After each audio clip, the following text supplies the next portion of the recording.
이거 혹시 아세요? 팩맨이라는 게임이거든요. 문신을 잡아먹는 팩맨 이런 컨셉으로 했었고 기사에 나갈 수 있을지 모르겠는데 이제 가장 많이 아파하셨던 부위는 한 번 치료를 하시고 못 오시는 분들도 계세요. 그래서 내가 이 타투를 정말로 얼만큼 지우고 싶은가를 다시 한번 생각해 보시고 한 번 지우시면 그냥 번지기만 하는 거거든요. 모양은 다 망가지고. 그러니까 타투를 원래 상태도 아니고 지운 것도 아니고 이 애매한 상태가 되는 거기 때문에 아주 신중하게 결정을 하셔야 됩니다. 시술 시작하겠습니다. 우리 몸에 있는 면역 세포들이 그 작은 입자들을 서서히 밖으로 배출합니다. 저희 직원들이요. 양파망 같대요. 양파망. 문신에 관심이 있는 분들이 저희 채널을 보시는 거니까요. 문신이 없는데 하시려는 분 아니면 문신이 있는데 제거를 하시려는 분들이 한 번 더 신중하게 생각을 하실 수만 있다면 거기에 도움이 된다면 여러 가지 영상을 좀 만들어 볼 계획입니다. 사실은 너무 민망해서 그 영상 저 지금 못 보고 있어요. 저희 편집자분도 많이 도와주시고요. 아내도 많은 의견을 주고 있습니다. 안 귀여운데 자꾸 귀엽다 그런다. 뭐 그런 얘기를 해준 적은 있죠. 지우시려고 결정적으로 하시게 된 계기가 있으세요?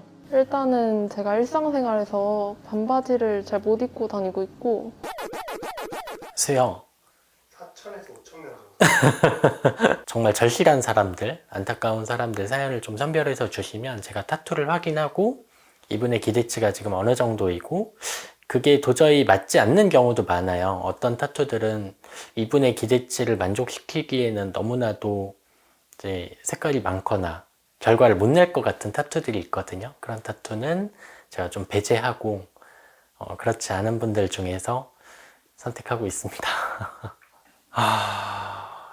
진짜 정말 안타까운 사연들이 대부분이고요. 앞으로의 인생에 있어서 이 타투를 제거를 해드리는 것이 정말 이분의 긍정적인 삶을 제가 많이 도와드릴 수도 있겠구나 이런 경우들도 꽤 있습니다. 초등학생 어머니분이 제일 저는 기억에 남는데 전 남자친구분이 타투이스트셨어요. 근데 그분하고 이제 헤어지셨는데 그 문신만 남게 되어서 제가 원치 않는 문신들을 좀 몸에 새기기 시작을 했어요. 원래 처음에는 작은 것부터 시작해서 이제 다른 분하고 결혼하셔서 초등학생 애기가 있는데 그 문신이 너무 크고 좀 보기 좋지 않다 보니까 지우러 오셨는데 그분이 가장 안타까운 사연이어서 기억에 많이 남습니다. 달라져요. 왜냐하면 도저히 지우지 못할 거다라고 생각을 하셨던 분들이시거든요. 그분도 그런 분들 중에서 한 분이셨고 비용 문제도 있고요. 크기가 너무 크기도 하고요. 아예 타투 제거라는 게 있는지조차 모르셨던 분도 계세요. 이거를 레이저로 지울 수 있다는 것 자체를 아예 몰랐던 분들도 계세요. 근데 그분들이 물론 문신 제거라는 것이 100% 지워진다라는 걸 처음부터 보장을 하고 시작하지는 못해도 서서히 옅어지는 걸 보시고 내가 그래도 오래 걸리지만 이 치료를 시작했다. 이것만으로도 그분들한테 굉장히 그게 긍정적인 에너지가 되는 것 같아요. 그 초등학생 어머니분도 제가 계속 이제 몇 달 간격으로 치료를 해드리고 있는데 정말 뵐수록 저도 감사하고 치료 한번 하시는데 힘들고 오셔서 통증도 심하고 범위도 크니까 한번 하시기가 쉽진 않거든요. 근데도 계속 치료에 잘 따라와 주시고 조금씩 밝아지시는 것 같아서 제가 보기에도 저도 너무너무 보람이 되고요. 감사하게 생각하고 있습니다. 아니요, 저는 지금 처음 듣는데 그 말씀은 너무 과분해요, 저한테. 오은영 박사님 같은 분은 정말 존경하는 분인데 제가 마음까지 치료를 해주신다고 생각해 주셔서 저는 너무 감사하지만 너무 민망합니다. 저희 채널 댓글 같은 거 보면 사연자분에 대해서 굉장히 안 좋은 댓글들이 많이 달리거든요. 제가 진료하는 분들 중에서 그런 걸로 상처받아서 오시는 분들 되게 많으세요. 문신 제거 진료를 하기 전에는 문신에 대한 선입견이 없었던 게 아니거든요. 근데 이런 진료를 점점 하면 할수록 그 선입견이 완전히 없어지는 것 같아요. 문신이라는 게 지금 좀 과도기예요. 제가 보기에는 사회적으로 이 문신을 받아들이는 데 있어서 그걸 굉장히 자연스럽게 받아들이시는 분들도 있고 아직은 보수적인 시선으로 보시는 분들도 좀 많거든요. 그 두 종류의 사람들이 굉장히 팽팽한 것 같아요. 하찮은 문신 지워드립니다에 오신 분들은 대부분 그냥 하셨다. 그냥 귀여워 보여서 했다. 별 생각 없이 했다. 친구 따라가서 했다. 그냥 인스타 보다가 도안이 마음에 들어서 했다. 특별히 이렇게 고민을 하지 않으시고 하신 분들이 많으신데 정말 이게 문신인가 아닌가 싶을 정도로 장난 같고 낙서 같고 이런 타투를 지우러 오시는 분들은 그냥 웃으면서 들어오세요. 옥수수요. 옛날 과자인데 밭두렁이라는 과자 있거든요. 조그만한 알갱이처럼 돼 있는 과자예요. 거기 마크가 이렇게 옥수수 마크가 들어가 있거든요.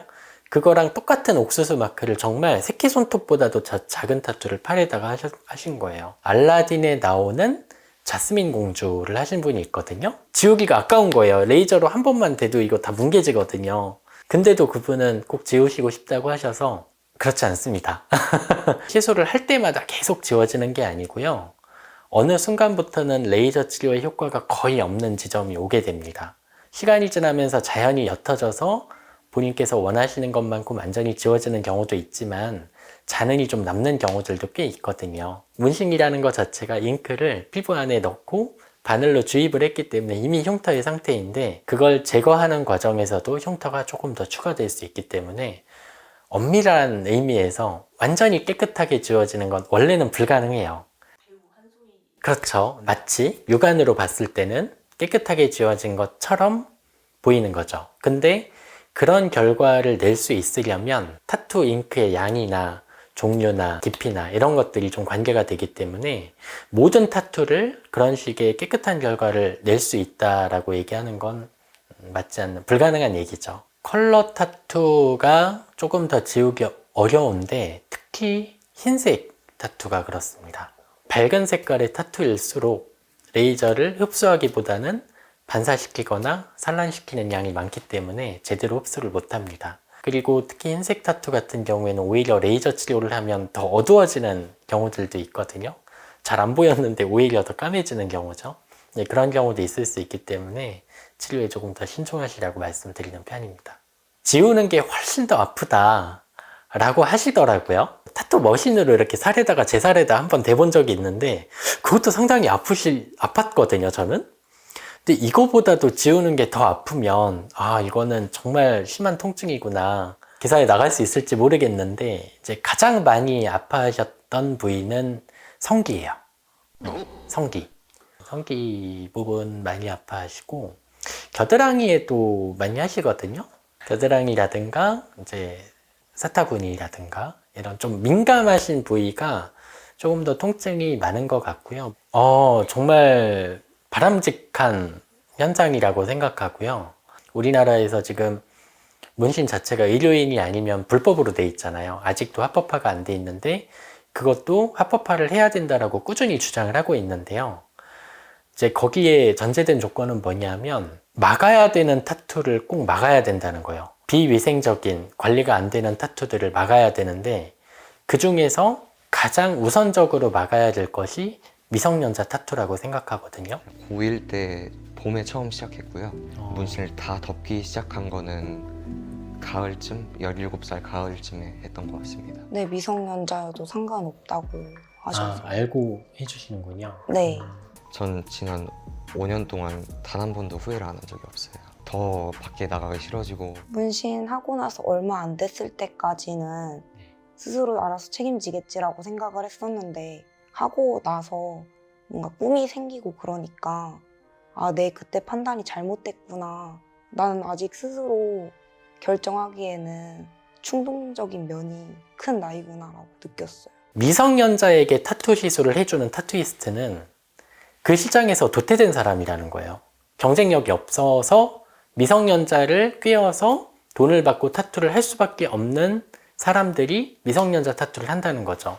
이 미성년자 이 친구는 나중에 자기가 어떤 직업을 선택할지 모르는 상태인데 그런 면에서 저는 미성년자 타투는 법으로 굉장히 엄격하게 금지해야 된다라고 생각을 하고 있고 전남에서 그런 조례를 만들어 주셨다면 이게 조금 더 확대되면 어떨까. 저희는 미술을 전공하지 않았잖아요. 타투는 굉장히 의료보다는 미술 쪽에 훨씬 더 가까운 그런 작업이거든요. 그 타투 머신 쓰잖아요. 그 타투 머신이 이렇게 면도기처럼 이렇게 진동이 쭉 있어요. 그거를 일자로 그어보라고 하시는 거예요. 그것도 어려워요. 합법적인 단연고 눈썹 문신.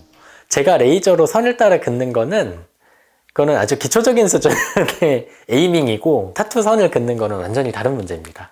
지금 타투 받으시는 분들이 1,몇백만인데 기대치가 얼마나 높아졌어요. 저한테 지우러 오시는 분들 보면 제가 보기에는 괜찮아요, 타투가. 근데 아주 엄격한 기준으로 보고 지우러 오시는 분들도 계세요. 발색이 여기가 좀 안 좋고 디테일이 여기가 좀 잘못됐고 굉장히 높은 기준으로 보시거든요. 의료인들이 어떻게 그 기준을 만족시킬 수 있겠어요. 그래서 당연히 그분들이 하시는 게 맞다라고 저는 생각하거든요. 정말 합법이어도 될 것 같은 것도 불법이고 진짜 불법이어야 될 것도 불법이니까 다 희석되거든요.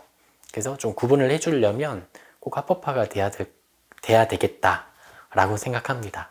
지금 현재 타투가 없는데 타투를 하시고 싶어서 고민하시는 분이시라면 아주 신중하게 결정을 하셔야 됩니다. 이거는 평생 가지고 가겠다라는 생각이 없으시면 다시 한번 생각을 해보시길 추천을 드리고요.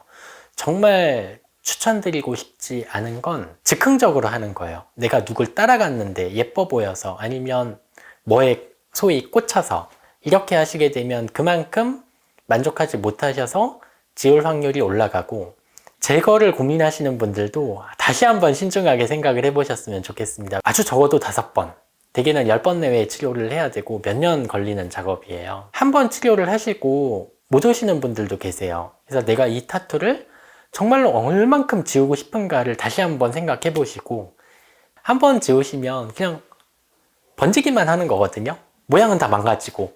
그러니까 타투를 원래 상태도 아니고 지운 것도 아니고 이 애매한 상태가 되는 거기 때문에, 그런 면에서 이제 치료를 중간에 중단하시는 것도 굉장히 결과가 좋지가 않거든요. 그래서 충분히 본인께서 마음이 결정이 되시고 신중하게 생각하셨으면 좋겠습니다.